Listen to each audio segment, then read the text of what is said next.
안녕하십니까. KF-21의 가공할 무장 능력 때문에 식은땀을 흘리는 나라가 있습니다. 바로 미국과 인도네시아인데요. 두 나라는 각각 다른 이유로 KF-21의 순조로운 시험 비행을 보며 불안한 기색을 감추지 못하고 있는 것입니다.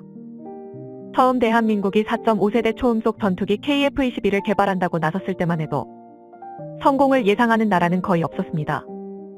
시제기가 완성된 뒤 거침없이 시험 비행을 진행하자 경악하면서도 일말의 의심을 거두지는 않았는데요.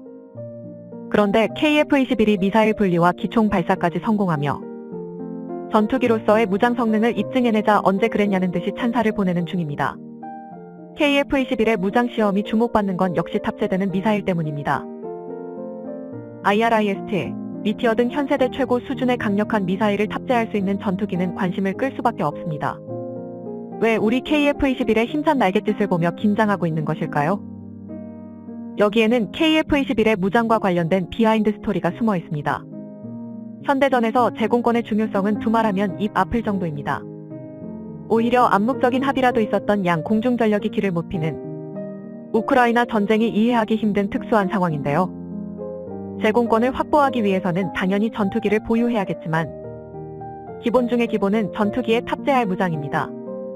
탄약 없는 무기체계는 그저 쓸데없이 연비만 나쁘고 지나치게 민감한데 쓸모도 거의 없는 기계 덩어리에 불과한데요. 이는 전투기 개발에 있어도 마찬가지입니다. 전투기를 아무리 잘 만들었다 하더라도 핵심 무장이 빈약하다면 국산이라는 타이틀이 빛이 바를 텐데요.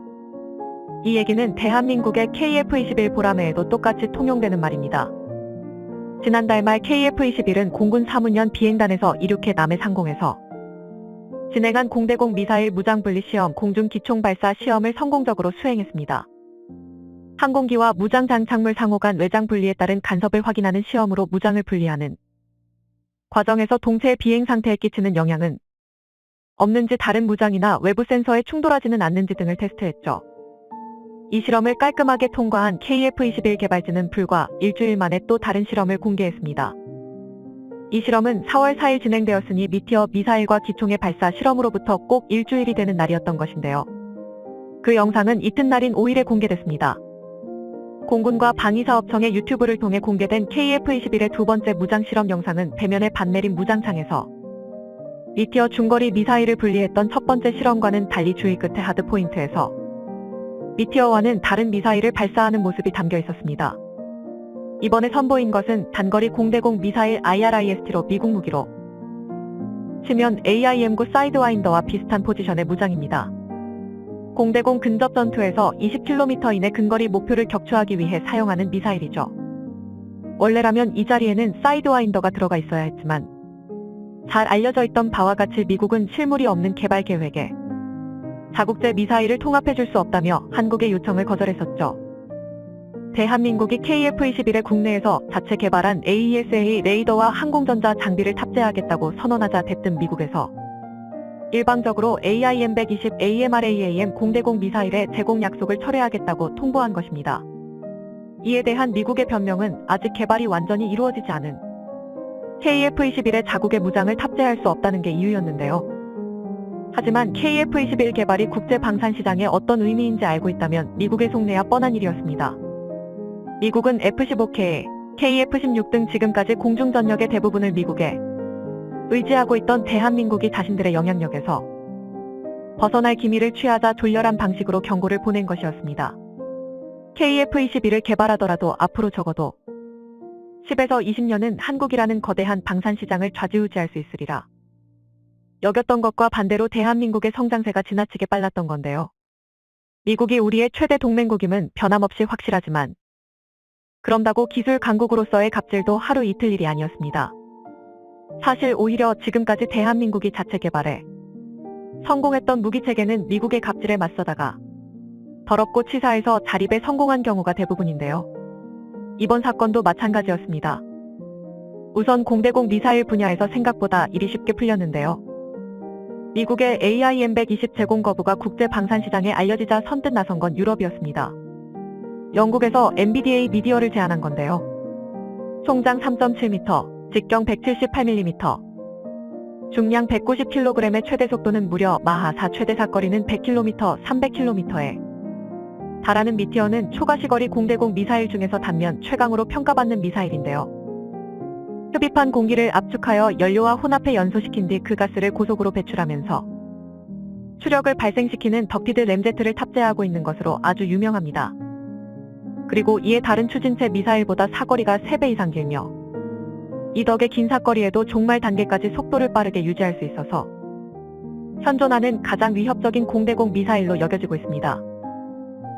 실제로 AIM-120은 가장 최근 개량형인 AIM-120D형의 최대 사거리가 160km에 불과한데요. 현대 공중전의 기본이 WVR에서 BVR로 바뀌고 있는 만큼 사거리 우세는 가장 강력한 전투력입니다. 물론 그렇다고 KF-21이 단거리 공중전을 염두에 두지 않는다는 얘기는 아닌데요. 미티어 미사일 탑재가 공식화되면서 한국은 아예 단거리 공대공 미사일까지 AIM-9 사이드와인더에서 독일의 IRIS-T로 교체해버렸습니다. 같은 유럽산 공대공 미사일로 무장을 통일한 건데요. 360도 전방위의 목표물을 감지하며 초당 60도씩 60지의 가속도를 견디며 선회가 가능해서 앞을 보고 쏴도 뒤에 있는 적을 공격할 수 있습니다. 또한 전자전 대응 능력, 플레어 극복 능력, 목표물 식별 능력이 뛰어나서 전자적 물리적 기만의 면역이 있으며 발사한 모기가 타깃을 가린 상황에서도 알아서 타깃을 향해 빙 돌아가는 기능까지 있습니다. 더군다나 IRIS-T는 AIM-9과 비교했을 때 사거리가 25km로 약 10km 짧지만 반면 목표 획득거리는 4배, 탐색각은 3배, 추적 능력은 6배 이상 더 뛰어납니다. 이 정도면 사이드와인더의 가장 최근 개량형인 AIM-9X의 상위 호환 민격인데요. 한국 입장에서는 핑 대신 닭이 아니라 닭 대신 꿩이 날아온 셈입니다. 게다가 상황이 이렇게 되자 화들짝 놀란 미국이 통합 허가를 내며 역으로 숙이고 들어왔는데요. 이 덕에 KF-21은 MBDA 미티어, IRIS-T, AIM-120 AMRAM, AIM-9 사이드와인더를 전부 무장 통합한 전투기가 될 수 있었습니다. 한국이 방산시장에서 낙동강 오리알이 될 것이라 생각했던 미국의 잘못된 생각을 통쾌하게 갚아준 셈입니다. 이번에 IRIS-T를 발사 시험으로 단거리 공대공, 중거리 공대공 기총의 실험까지 모두 성공했으니 사실상 KF-21의 블록1 성능은 거의 다 확인한 셈인데요. KF-21 블록1은 공대공 전투 성능과 제한적인 공대지 임무만을 요구하기 때문입니다. 제한적인 공대지 임무의 경우 미티어나 IRIS-T가 성공한 이상 이런 임무에 쓰이는 평범한 멍텅구리 폭탄이라든가 멍텅구리 폭탄의 GPS 유도 장치를 단 것뿐인 KGB가 실패할 리가 없죠. 물론 그렇다고 해서 한국이 방심하지는 않습니다. 조만간에 실사격 실험도 진행한다고 밝힌 것인데요. 시험탄 발사와는 달리 실사격을 하게 되면 탑재한 AESA 레이더나 지상의 탐지 자산이 제공하는 사격 재원을 데이터 링크를 통해 획득하고 이를 무장에 입력해서 발사 후 명중까지 시키는 훨씬 복잡한 과정이 요구됩니다. AESA 레이더에 실물을 달고 비행한 것도 얼마 지나지 않은 최근인 만큼 이는 생각보다 훨씬 높은 장벽이 될 수도 있을 것으로 여겨졌는데요. 국방안보포럼 등 관련 기관의 전문가들은 현재의 개발 속도와 현황대로라면 이런 어려운 문턱도 문제없이 넘을 수 있을 것으로 생각된다고 합니다. 이뿐만이 아닙니다. 유럽에서 미국까지 다양한 나라의 공대공 미사일을 체계 통합하는 과정에서 국산 중거리 공대공 미사일 개발에도 박차를 가할 수 있게 되었는데요. 일례로 미티어 미사일에 사용되는 덕티드 램제트는 이미 대한민국이 2000년대 초반부터 꾸준히 연구를 진행해서 원천 기술을 확보한 상태였습니다.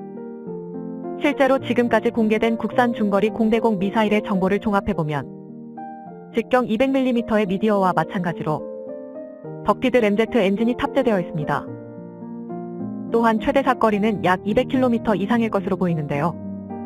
이 정도면 AIM-120보다 훨씬 긴 수준으로 결국 미국의 갑질이 또 한 번 대한민국 전화위복의 기회가 된 셈입니다.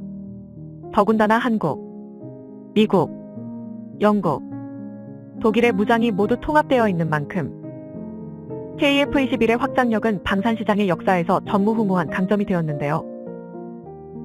KF-21을 원하는 나라들은 바로 무장 통합을 걱정하지 않아도 각자의 사정에 맞춰 편하게 도입을 결정할 수 있게 된 것입니다.